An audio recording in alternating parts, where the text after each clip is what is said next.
Voilà aujourd'hui plus de 4 semaines que l'inclassable Jean-Pierre Pernaut nous a quittés, à l'âge de 71 ans, après avoir mené un combat titanesque contre le cancer des poumons.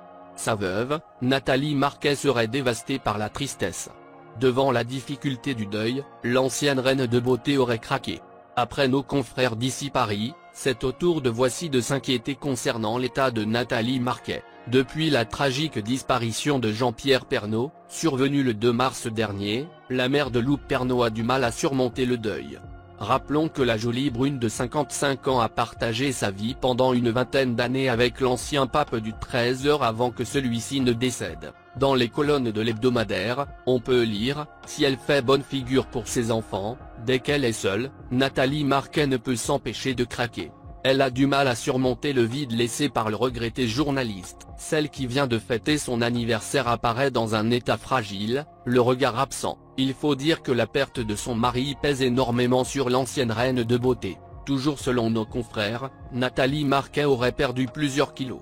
Comme le rapporte la publication, à l'issue de l'enterrement, elle s'est écroulée. Elle a maigri et elle se sent désemparée sans son mari. Elle rend visite aux journalistes régulièrement sur sa tombe, confie un proche. Dans leur maison à Louveciennes, la principale intéressée vivrait des journées infernales. Elle n'entendra plus son mari rentrer et elle ne le verra plus dans leur jardin.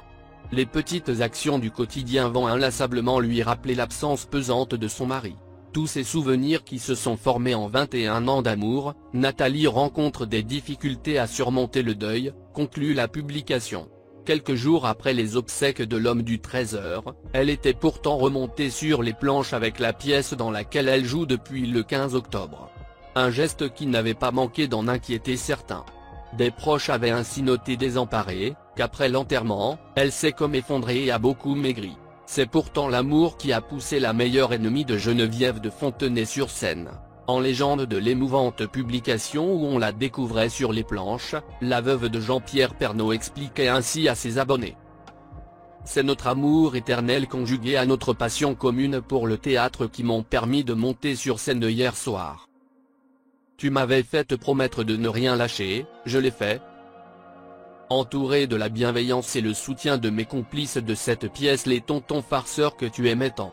C'était terriblement dur mais je te le devais. Tu me manques tellement.